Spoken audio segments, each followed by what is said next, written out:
Welcome back to Steep in the Woods. As you can see behind me, there's been some progress. I know a lot of the purists are probably crapping their pants. Real hippies, real activists cut down trees.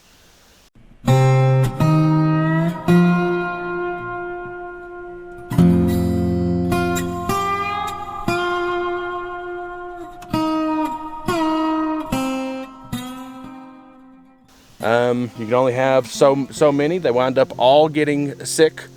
So this is it. This is about how many trees you see standing as should be here, and even still, that's quite a few. And you see how many more that there was. If you don't cut down trees, you lose everything. So, tree cutting, logging, firewood, future projects, and a lot of work.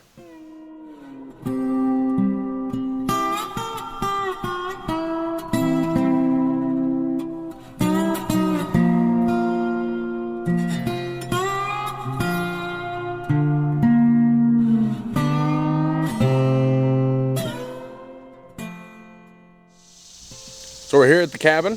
You see it behind me. Much clearer than it was before. We had some solar panels and it just wasn't doing nothing. So now hopefully we got some charge kicking. You haven't seen it in a while. There's been some changes to it.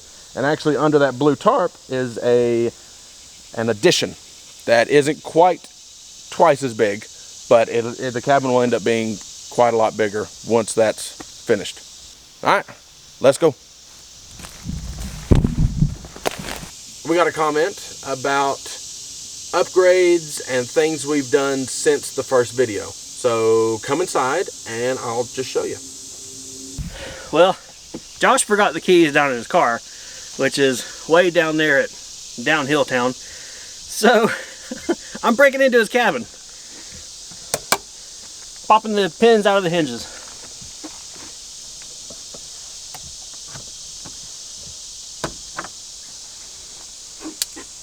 Alright, whatever is in here is mine, right? I get to keep it?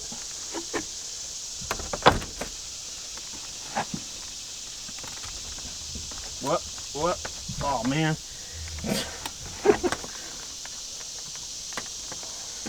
Jeez, when did that happen? Whoa. Man down, Weaver. I took a chunk out of my knuckle. Nah, it's alright. I got my first aid kit in my bag. Just a flesh wound.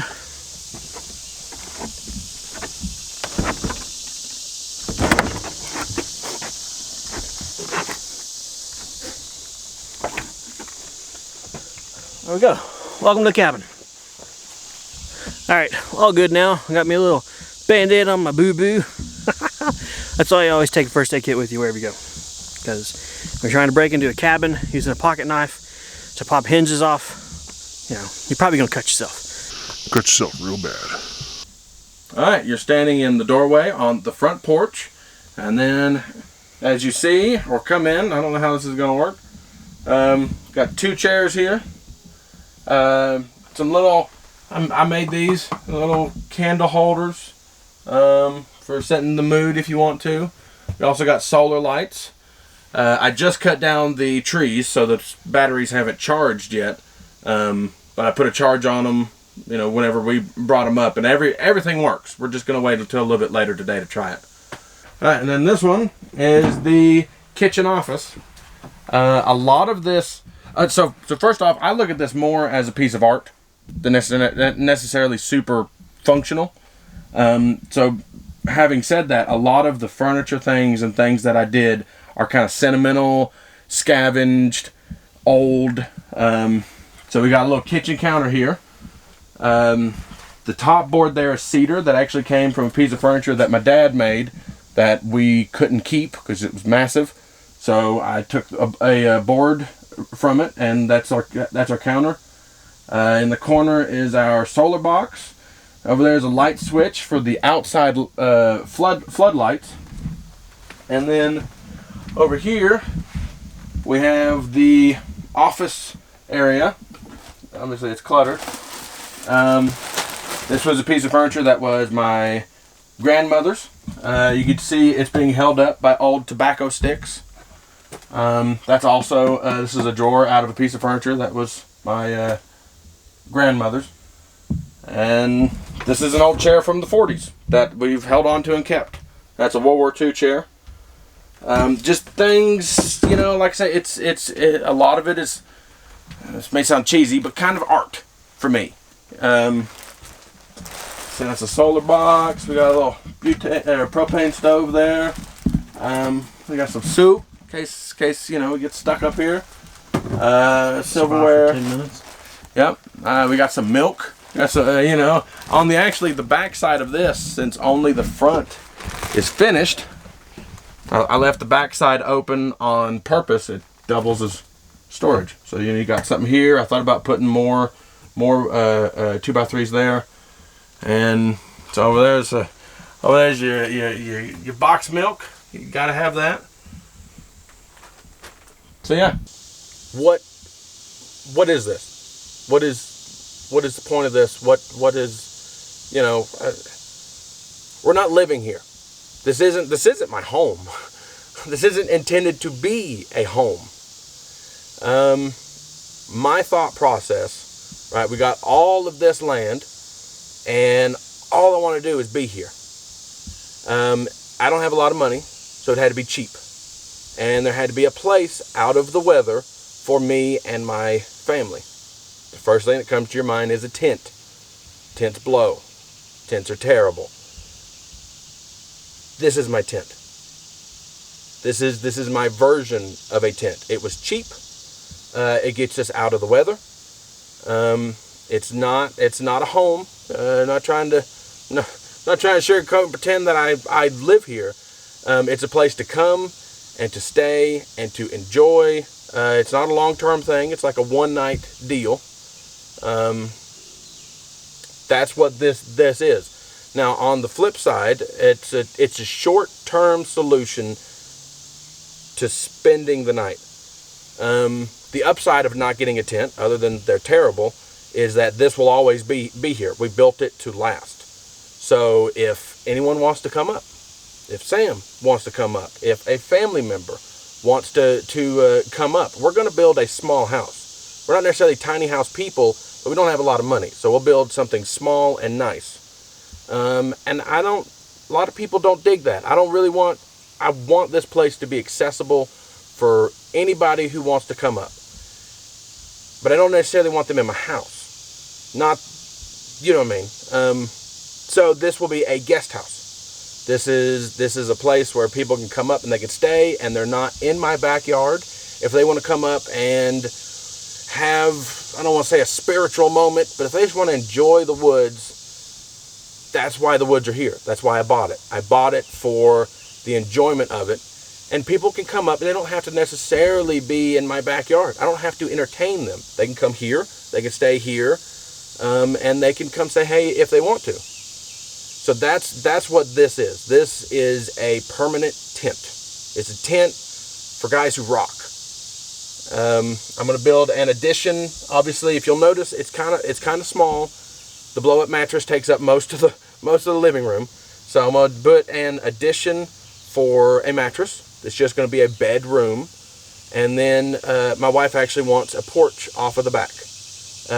Whenever this isn't being used as a guest house, this will be her workshop. This is where she can come and she can do her crafts. She can get away from me. I guess it's not called a doghouse for women, but this is her area. So that's what the cabin is. It's not a home. In a pinch, it could be, but we don't need it to be. That's not what the point was. So just to clear the air there. It's awesome. I love it, but that wasn't my plan with it.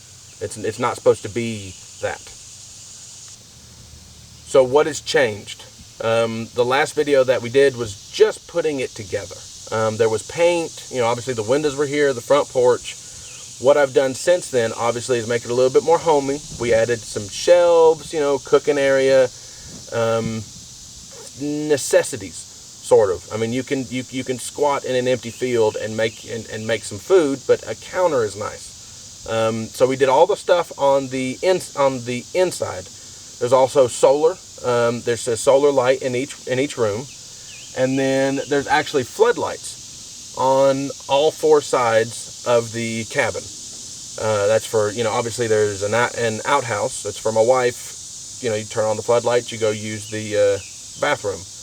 There's also the water system here.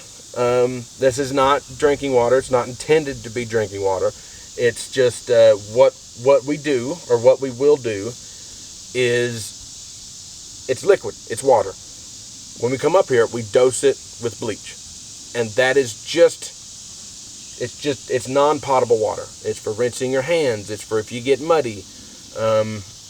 We do put quite a bit of bleach in it, so it is sterile. But it's not clean, so you can rinse off your hands. You could even wash dishes with it. But I would not drink it. So we got a question from a subscriber, Eric. He wants to know how you came up with the design of the cabin, and specifically kind of what made you do a split style roof. If you look behind me, you'll see this part, the taller part, and its roof. That was built months before we even got the property. It's the size it is because I wanted it to be plywood shaped, 4 by 8. That was going to be a really small workshop for me. Single pitch roofs are really easy, so that's what I did. I built this little, I forget what the floor plan is. It's like 3.5 by 7 or something, because I wanted one piece of plywood to do everything. So the roof is the size of one piece of plywood. So that's why it's this size. I never really got around to using it. We got this piece of property, and I wanted to build a cabin. I looked at that, and it was already done. It was there, and it's a single pitch roof. So one night I was just looking at it, and I thought, how can I use this? How can I take the labor I've already done that didn't really pan out for me, and use that to save labor on something that hopefully will pan out for me? So that's why there's 2 pitches. There's the original one, and then the second is just 2 of them. I built 2 single pitch roof structures and put them together. So that's why it is the way it is. I really like it. I think it's very interesting. But it wasn't necessarily on purpose. I was just making do with what I had, and what I had was a weird little single pitch shed. Have you had any problems with any kind of roof leaks or water intrusions since it's effectively 2 roofs split? I have not, but there's a lot of overhang. So there's 2 things going for it. There's a lot of overhang between the 2, and the roof pitch is steeper than most metal roofs. So the splash, obviously, when the raindrop hits, it shoots in the direction of the pitch. So all the water is going away from the 2 pieces. And I haven't had any problems with the roof. We put one heck of a roof on it, though. There's house wrap, there's plastic, there's tar paper, and then there's the metal roof. All right, thank you for your questions. I hope that answered them well. If you have any more, by all means, ask them.